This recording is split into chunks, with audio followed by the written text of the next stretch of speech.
Ours was a clean CR. We call theirs a dirty CR, and you all know why. Because they added $1.5 trillion in new spending that would be a mandate, including hundreds of billions of taxpayer dollars for health care for illegal aliens. Go to page 57, section 2141 of what they filed. They want to restore funding for left-wing pet projects in foreign countries. And I've given you a list of some of the crazy things that they would include in that. $500 million for liberal news outlets like NPR and PBS on the backs of taxpayers, and the removal. Remember, they wanted to eliminate the $50 billion that Republicans got signed into law by President Trump on July 4th to prop up our rural hospitals. And here's the kicker. The Democrats can't even agree on what they want right now. If you polled congressional Democrats on what it would take to reopen the government, you would not get a uniform answer. Every reporter in the room, by the way, should be asking them that question. Democrats put together this haphazard grab bag of crazy leftist policy proposals when they knew that it would not be agreed upon, and they knew that it was clear that Republicans were working to do the responsible thing and offer a clean CR to fund the government. It's our most basic job here. In their desperation now, they're trying their very best to somehow blame Republicans for the forthcoming health care crisis that they themselves created. By way of just very quick review, for the record, because they're trying to obscure this as well. Let's remember the true origins of the boondoggle that is American health care under Obamacare. Democrats wrote that bill. They passed it into law without a single Republican vote. During the COVID pandemic, Democrats created temporary Obamacare credits, again, without a single Republican vote. Democrats then voted to extend those credits. They set the expiration date on it. And then when they held the majority in the Senate, it was Democrats who chose not to extend those credits beyond this year.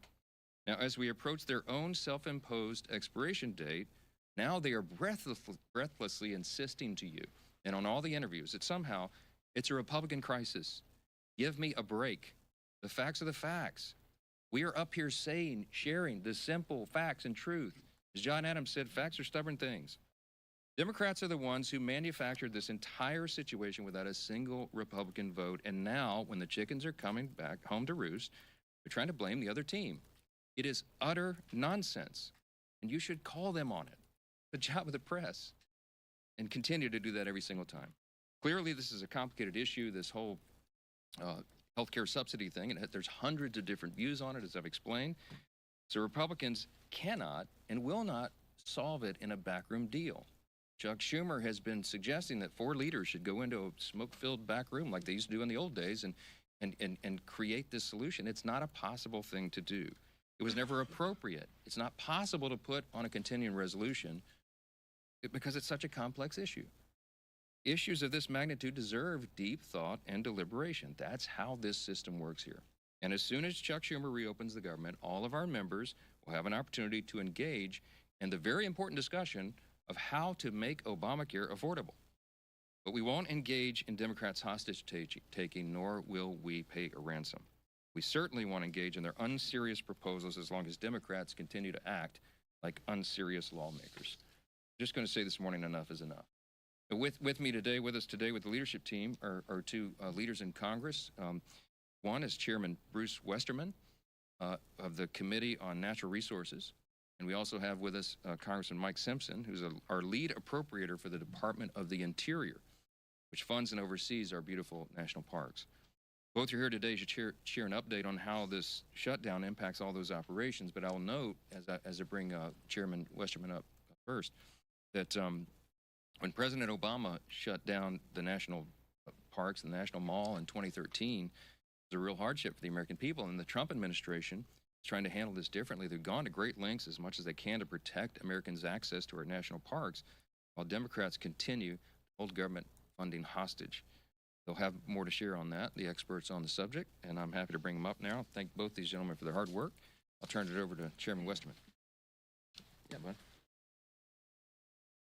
Thank you, Speaker, and good morning, everyone. First off, I want to say thank you to the thousands of federal employees across the country that are still in the field, going to work every day, oftentimes without pay, to do their jobs to steward and protect our public lands, from Park Service to Forest Service Rangers to Fish and Wildlife officers and all the other management and support staff doing their jobs in uncertain times, thank you.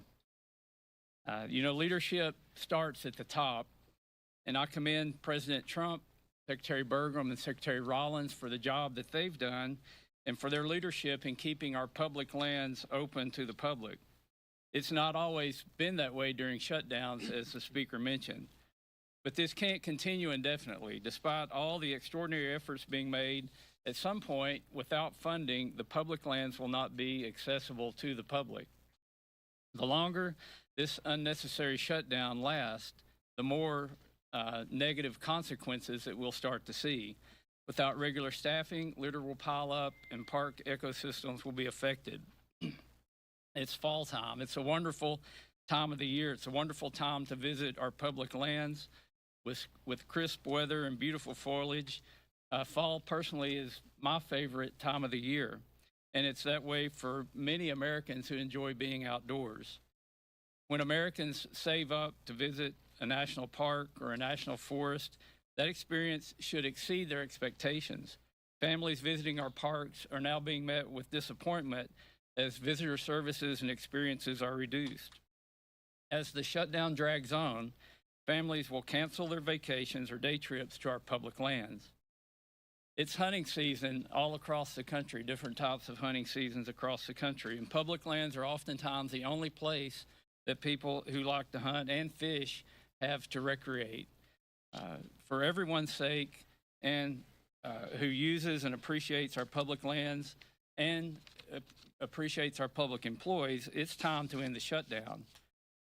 As we look here in Washington, the negative effects of the shutdown and what that will have on public lands, just want to highlight one issue, and that's the Great American Outdoors Act. This was a bipartisan bill that was signed into law by President Trump during his first term. It's something that there's a lot of bipartisan support to work on right now.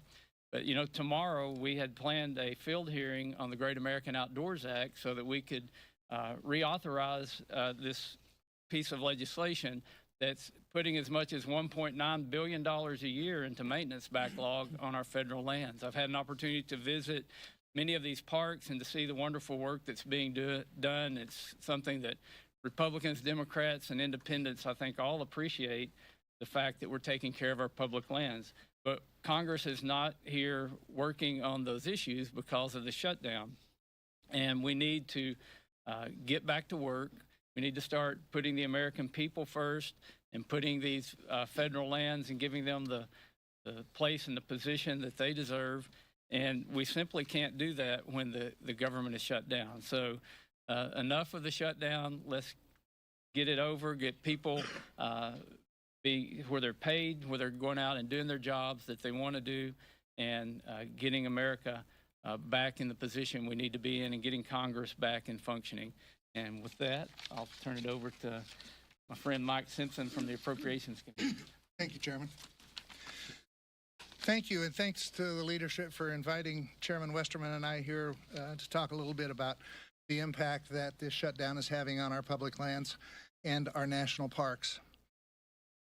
I couldn't agree more with House leadership, their position on this shutdown. House Republicans, as you are well aware, did not shut the government down. We voted to open the government and not shut it down. It's the House Democrats and the Senate Democrats that are voting to shut the government down and keep it shut. We gave them exactly what they wanted. We gave them a clean CR, no gimmicks, no policy riders, short term. There were people who wanted this to go on until January or February. They wanted a short term. That's exactly what they got. And then surprisingly, they reversed themselves and voted against it. This shutdown is causing and potentially causing even more damage for the American people. While the Democrats in their press conferences say how much they care about the American people, that they're fighting for the American people, when you look at the impacts of what they're doing, clearly the evidence is the reverse of that. They don't really care about the American people. What they care about is keeping their leadership positions, and that's exactly what's happening. They say that they care about federal employees. The fact that we have furloughed federal employees that aren't getting paid, clearly the evidence shows that they don't really care about federal employees. This is about two leaders trying to keep their jobs, and that's unfortunate. You know, our national parks are our historic treasures. Ken Burns called them America's best idea. The Park Service goes to great lengths to protect our resources, and the park police provide critical safety measures for our visitors in our national parks. Under the Democrats' shutdown, the lack of funding for staff and maintenance projects could cause irreparable damage to these national parks. Some people say, well, it's the end of the year. Most of the national parks are visited during the summer. Last year, we had 331 million people visit our national parks. They are truly America's best idea, in my view. In October of last year, we had 28 million people visit our national parks. 28 million. In just October. I agree with Chairman Westerman. I think it's the best time of year to visit our national parks, with the colors changing, warm days, cool nights, all that kind of stuff. I love Yellowstone in October, and actually in November when you get there and you see the first snowfall and a few things like that. It's a great time to visit our national parks. But we have families who have been planning to visit our national parks for years sometimes, putting aside the resources, that are now canceling their visit to our national parks because of this shutdown and the impact that it could potentially have on their vacations. Unfortunately, that's very damaging. We know many people who are canceling their trips. But this administration is trying to keep the national parks open. Unlike the Obama administration, when there was a shutdown, they actually put tape around the open air monument, the World War II monument, so that people that came in, veterans that came in to see it, couldn't visit the open air monument. They tried to make it as painful as possible. This administration is trying to do just the reverse. They're trying to keep the parks open, they're trying to keep our public lands open, and trying to make it as least painful as possible. But it's going to get more and more painful as time goes on. I applaud this administration for their efforts to mitigate the impacts that this is going to have on our national parks. As I said, 28 million Americans visit our national parks in October, 24 million in November. So they're used all year long, whether it's just the great parks out in the West, Yellowstone and Glacier and Yosemite and Grand Canyon, or whether it's the Everglades in Florida or Arcadia in Maine. These national parks are a treasure to America, and our Americans love them. There's one other thing I would like to say. You've all heard us as appropriators, and actually as all Republicans have said, we need to get back to regular order. You all know what that means. What it means for those listening is that we pass bills, individual bills, we bring them to the floor, we go through the amendment process, we go to conference, and then we bring a conference report back between us and the Senate. This leadership team, we haven't done that for about 15 to 20 years. This leadership team that you see behind me has moved us in that direction more than any team I've seen ever. We are actually ready to go to conference with 3 bills right now that have passed the House. The Speaker plans on bringing, and the Majority Leader plan on bringing up the rest of the appropriation bills and trying to get back to regular order. You can't do that overnight. It takes some time. But they have moved us in that direction, and we will get back to doing it the way that it should be done, where we do individual bills, we conference them with the Senate, we bring them back to pass them. So I applaud this leadership team and the efforts that they're making, but we can't do it while the government is shut down. We need to open this government back up. And yes, there are many other issues that need to be debated and worked on. We can't work on those. As Westerman said, Chairman Westerman, can't have hearings and that type of stuff when we're shut down. So we need to change that. We need to open this government back up, get rid of this stupid Schumer shutdown, the 3 S's, I guess, and let us do our job. That's why we're here. I get a kick out of listening to the press conference from some of my senators saying, well, the House has been on vacation for a month. This is not what I call a vacation. If they think showing up once a day and casting 1 vote is work, they need to come over to the House side and see what we're doing. We're working with our constituents, we're out talking to people, and we're back in Washington doing our job too. So we'll continue to do our job, end this stupid Schumer shutdown, and let us do our job. And now I'd turn it over to the great Majority Leader of the House, Steve Scalise. Thanks. Thank you, Chairman Simpson. Preach it. Appreciate as well Chairman Westerman and the work that these great chairmen continue to do to try to keep government functioning as best as possible in the midst of very difficult circumstances that Democrats themselves created. I do think it's important, as we're at this point, that we look back over the last 9 months and really look at the difference between the two parties in Washington. And Speaker Johnson laid a lot of this out. You can see the poster. But just think about what happens every day here. Republicans wake up every day working with President Trump to try to get this country moving forward, to address and fix problems that, frankly, were created by Democrats. And what does the Democrat Party do every single day? Every day they wake up and just see what President Trump is doing and find a way to oppose it. Doesn't matter what he wants to do. President Trump came into office day one, said he's going to secure America's border, was actually elected on it overwhelmingly. 80% of the American people agreed with President Trump and House and Senate Republicans who said that should be a priority. And we actually set course to do that. And we have done just that, secured America's border. And what did Democrats do every step of the way? They said no. They voted no to secure the border. President Trump said, we're going to try to get our economy back on track. We're going to stabilize the tax code so that no American family has a tax increase. Every American family was facing, on most cases, a 30+% tax increase. President Trump said no family deserves that. Let's stabilize the tax code and have no tax on tips, no tax on overtime, so blue-collar workers can actually have more money in their pockets and empower them to do more for their families. President Trump said that. We agreed. What did every Democrat in Washington say? No. They didn't just say no. They all voted no to that. President Trump said we ought to produce more energy in America. Chairman Westerman was at the heart of a lot of those policies. You actually had to change policy to do it. So Congress and President Trump worked together to lower prices at the pump. Every American family today is benefiting from those great policies because they're paying less when they fill up their car every single day. And you would think, gee whiz, that would be a good area where all people in Washington, Republicans and Democrats, come together. But because President Trump said yes, what did every Democrat say? No. Every Democrat voted no to lower your energy costs just because President Trump said he was going to do it. President Trump also said, I'm going to do something that no president in decades had done, and that is modernize our air traffic control system. It seemed like at least once a month at some airport in America, big, medium, small, there was a near miss where an airplane almost ran into another airplane. In some cases, did tap or run into another airplane. And it was happening because our air traffic control system is still based on 1980s technology. I was actually a student of computer science and learned how to program computers in the 1980s when we had floppy drive disks. You have to Google what that is today because we don't even have them anymore, except where?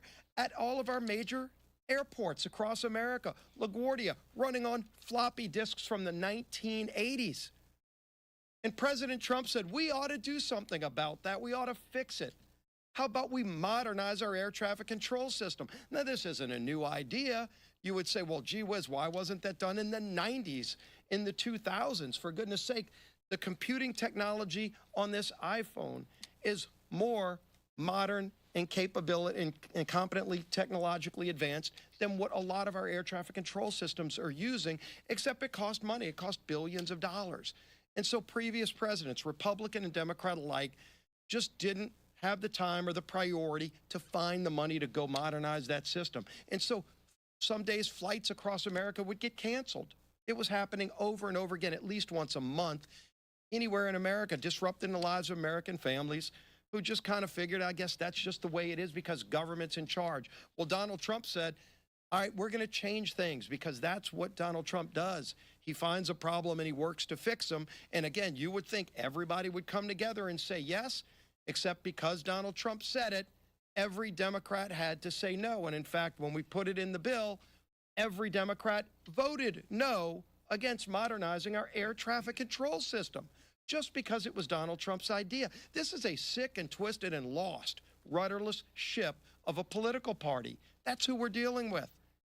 When the press asks, gee whiz, is there something else you can offer these folks in a negotiation to try to get this off a ramp and find a better way to get the government open?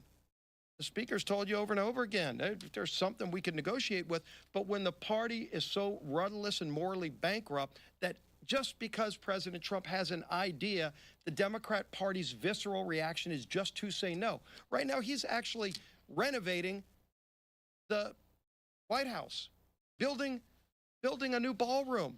I mean, anybody that's ever been to a state dinner, like the White House has been renovated over and over again. There wouldn't be an Oval Office if there weren't renovations by previous presidents. The West Wing was a renovation by previous presidents to make it better for all future presidents. And that's what Donald Trump is doing. He won't enjoy most of the time of that, but future presidents will, because in the future, when you have a state dinner, when we bring world leaders in, which we do all the time, and you host a president of a foreign country, a prime minister. I've been to some of those. Some of you have covered them. Where do you go? You walk outside of the White House in the rain sometimes to go to a tent, to host a world leader. That's what we do today. And President Trump said that's a disgrace. How about we do better? And not only did he say we were going to build a great ballroom that we can host these events, he funded it privately. He put up some of his own money. And you would think, well, gee whiz, at least they can agree to that. It's not even taxpayer money. It's going to be a permanent renovation that'll enhance the White House for all future presidents. What does every Democrat say? They say no to that. They say no to everything he does because they just are angry about the results of the election from last year. They're upset with the American people because the American people said we want somebody who's going to wake up every day and say, how can I solve Middle East peace? I'm not going to take no for an answer. I'm not going to take the old failed ways of doing it for an answer. I'm going to figure out a way to go do it, and he does. How do I work to help improve the lives of Americans? He goes and finds a way to say yes, and because he says yes, Democrats find a way to say no.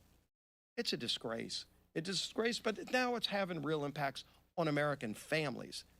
With this shutdown, it's not just their everyday feud with Donald Trump. It's become now a problem where American families are paying the price.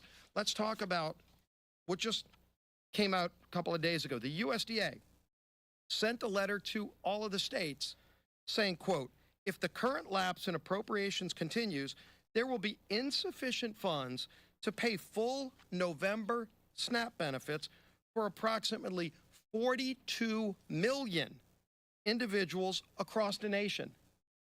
42 million people across America are going to suffer from those SNAP benefits that they count on. Right before Thanksgiving, because Chuck Schumer and Democrats are so angry with President Trump that they just want to find a way to say no.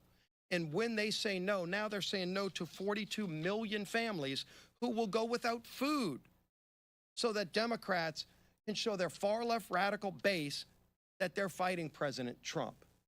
As if they've got to show off to some radicals who come march on the mall and hold up effigies to murder the president, 8647. You saw the signs. Over 800,000 people in my home state of Louisiana get food benefits through the SNAP program. Yesterday we talked about Senator Ossoff, who one Senate aide said on the record to The Hill in that article, said that he's more afraid of if he votes to open the government, he will lose the clicks he's getting from foreign states and the small donor donations that add to about $3 million. That's what he's afraid of. Well, let's look at Senator Ossoff's state of Georgia. 1.4 million people are going to face losing SNAP benefits just in his home state. Now, does he want each of them to send about $2 each to him to make up for the $3 million he's getting from California, in Illinois, in New York, in Minnesota? Is that what it's going to take? Because he's causing pain on people in his home state by voting no. Maybe he needs to go on vacation instead of showing up every day, as Senator Simpson said, but showing up to vote no to inflict pain on 1.4 million people in the state of Georgia. That's what he's doing. So this is having real impacts on real families. We're here working, and the House has passed the bill, despite 99% of Democrats voting no. Again, President Trump said yes, they say no, doesn't matter what the issue is. And the American people are sick and tired of it because now it's affecting them. Over 40 million low-income Americans are the ones who qualify for SNAP benefits. They're going to be denied food starting in November, according to USDA, because these guys just want to show their far-left radical base that they hate President Trump. It's disgusting, and it's having a devastating impact on millions and millions of Americans across the country. Our whip, Tom Emmer.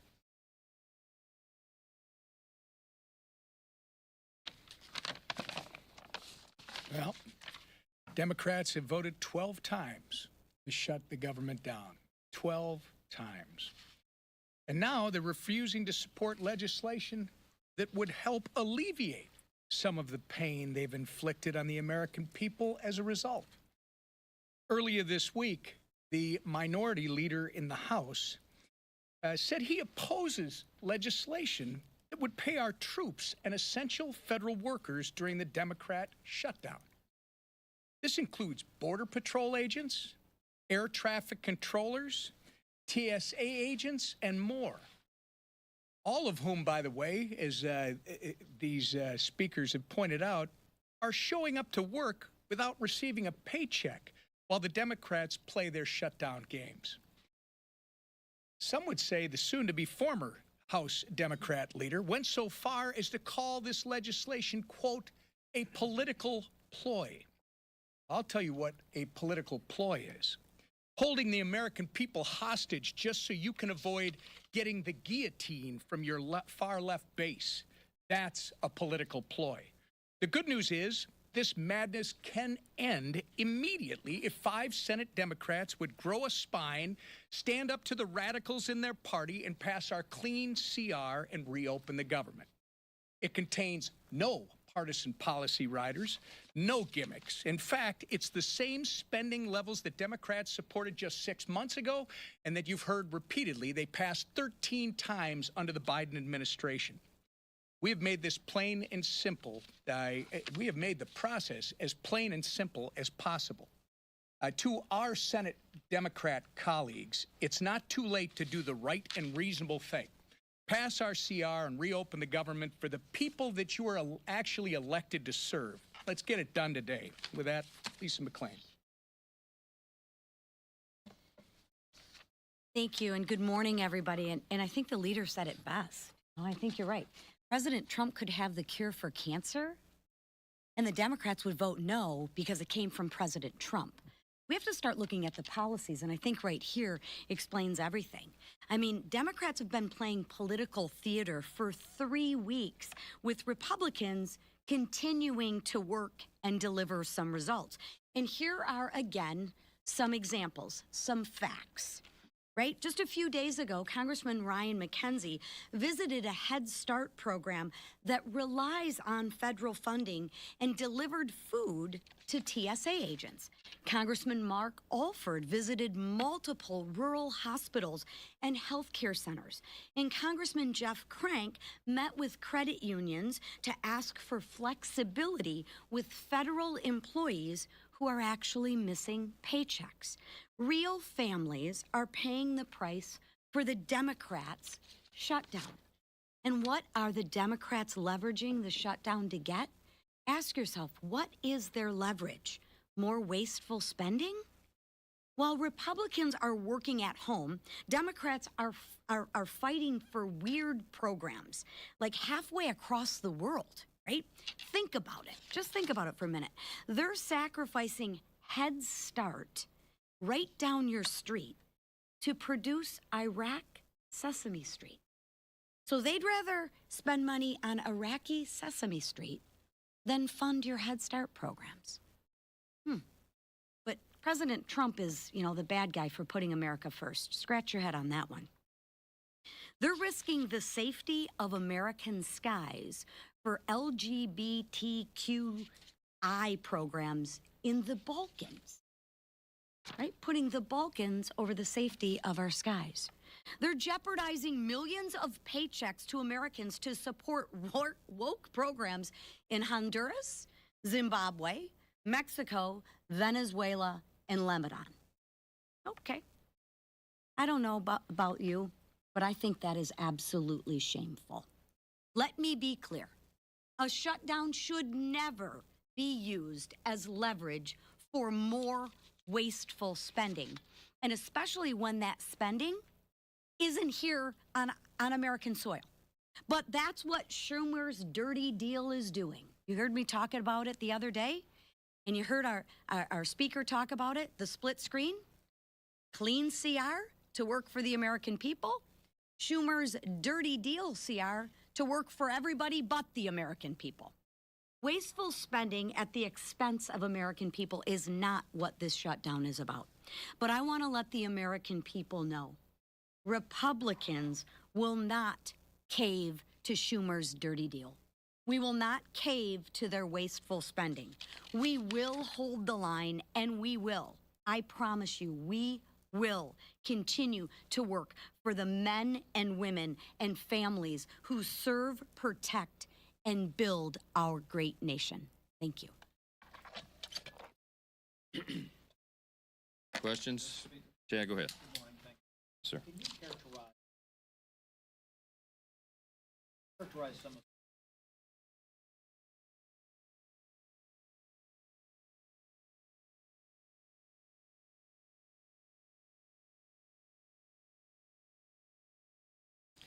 That was the word that was used. There was one member of the Republican conference. These are supposed to be, confidential off-the-record calls among colleagues, but some of you guys listen in, and I make a pleading at the beginning of every call that you wouldn't do that and wouldn't characterize it, but whoever the leak is, whatever. Beth Van Dyne was quoted. Beth is a dear friend. We've had lots of conversations about this. She was not complaining. It was not dissonance, Chad. She was pointing out that we have a lot of important work to do before the end of the year, and it was a very pleasant, constructive comment about strategy. You all have heard me say from the podium a few times, we're not pursuing a political strategy here. We're not. We're just simply trying to get the government open, and that's why the nonpartisan clean CR was the obvious vehicle to do that. And so we're not making political calculations here. We're making calculations on behalf of the American people. How can we get the government operating as soon as possible, then get all these vital services and paychecks restored? And that's what this is about. So, I mean, if you called each individual House Republican right now, we're almost 100%, probably 99.8%, okay, of every House Republican understands exactly why we're in the situation we're in. Are we all anxious to get back to work here for regular legislative session? Absolutely. No, that's not what she said. If you had listened in directly on the phone, you would know. You can ask her about it. No, she said the message is feeling old, and I said, you know what, Beth, you're right, because we come out here and say the same thing over and over every day, but there is a method to that madness, because as I explained in my comments here, we have to repeat the simple truth over and over. Why? Because the Democrats are in an all-out assault on the truth. They're trying to obscure and distract, and you see all the different shiny objects they're trying to make everyone look at every day. I will tell you that the best evidence I have for you this morning, so that you know that the Democrats caused this shutdown, is because if the Republicans were responsible for this shutdown, that would lead the news in every mainstream media outlet every single night. It would be top fold of every newspaper on the front page every single day. Some of the mainstream media outlets aren't even covering it right now. Why? Because they're trying to give cover to the Democrats who have caused this. I mean, look, everybody knows the facts. The American people are not stupid. And we're in here every day appealing to their common sense and relaying the facts, and thankfully those facts are saturating. Mr. Speaker, just I do want to point out that. Oh, good. Thank you for that. Okay, thank you, Today Show. Thank you. Make sure Thank you. Secondarily, some of your Republican colleagues have raised concerns about the Trump administration Argentinian beef, saying that it could prioritize them over American beef. What do you say to your Republican colleagues about that move by the administration, and what are you doing as a Republican Congress to help American farmers, beef farmers in particular? Well, we're doing a lot of work. We had some discussion on that yesterday, and I don't know the latest developments, but I can tell you there have been some over the last 24 hours. Harriet Hageman is one of the members of Congress from Wyoming, and she has lots of cattle ranchers and was articulating some of their thoughts and ideas, and she was connected to USTR and to the White House, and they're having those thoughtful discussions. The White House doesn't want any unintended consequences. What they're trying to do is improve the lives of everyday Americans, make our economy work again, and make sure that we are treated fairly by trading partners around the world. And there's lots of complications and a lot of moving parts when you're talking about trade agreements, renegotiating old trade agreements between, over 100 nations all at once. But they've done an extraordinary job, and they're working to fine-tune all those details, and you'd have to direct specific questions about it to the White House, because I don't really know. Yes, ma'am.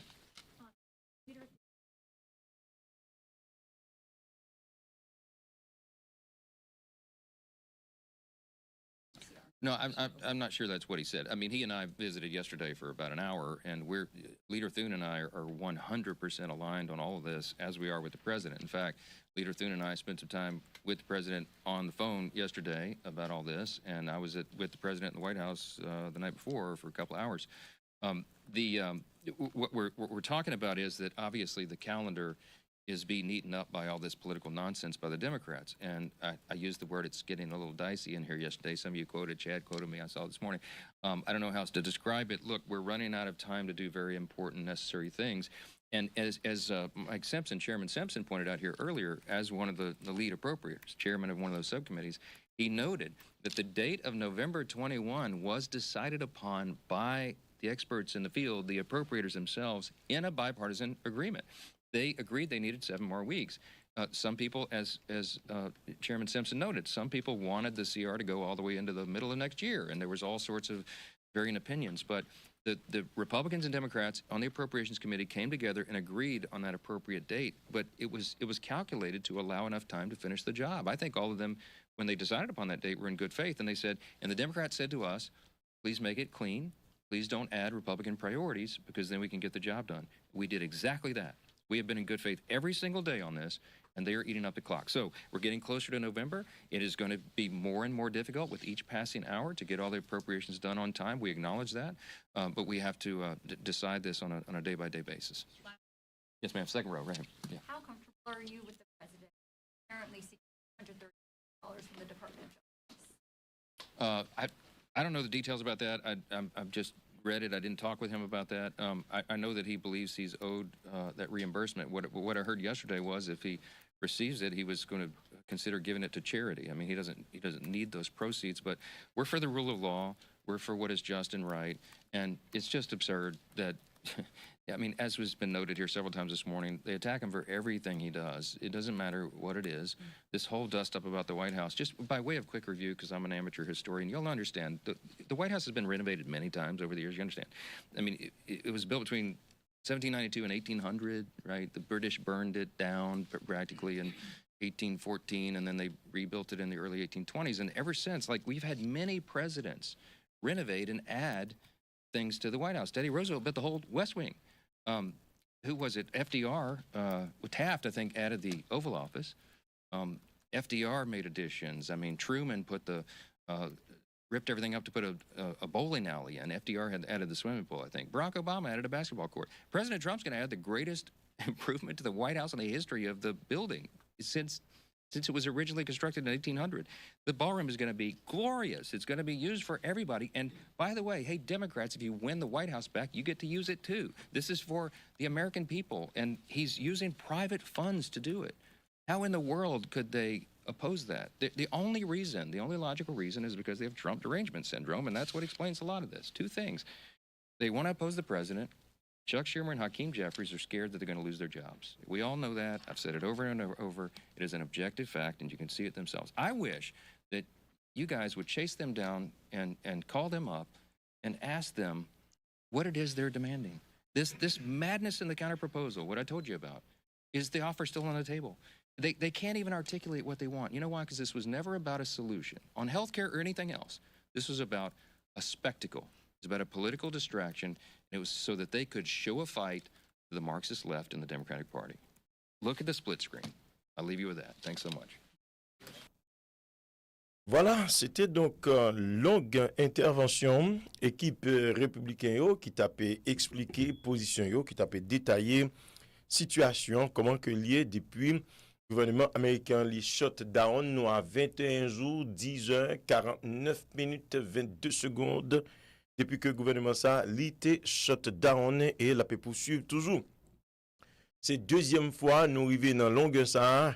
Rappelez-nous que l'ité duré 35 jours toujours sous une administration Donald Trump et fois ça li à 21 jours depuis que le gouvernement américain li shutdown et puis game blème nan li a poursuivre Pendant que dans la North Carolina, eh bien, parlementaires arrivé passer une loi qui permet que les républicains soient capables de gagner là 6 lots sites, 6 lots sièges, 6 lots chaises dans le Congrès américain qui a pu booster majorité parti républicain en dedans Congrès. Donc, prochaine élection qui va venir là, élection moitié mandat, républicain a fait tout ça qui est dans le pouvoir. Il a pu grab tout côté qui est capable pour kembe une majorité en dedans Congrès américain, particulièrement au niveau de la Chambre des députés. Donc, on a été gardé pour nous qui ça pral bail ou branché Pistars, radio, télévision, madame, monsieur, n'a pas fait tout ça qui n'a pouvoir pour nous kembe ou informer de ça qui a passé à travers planétaire là, ou même qui ça que nous demandons, follow, abonner, partager et puis supporter dans toutes les limites que vous capable.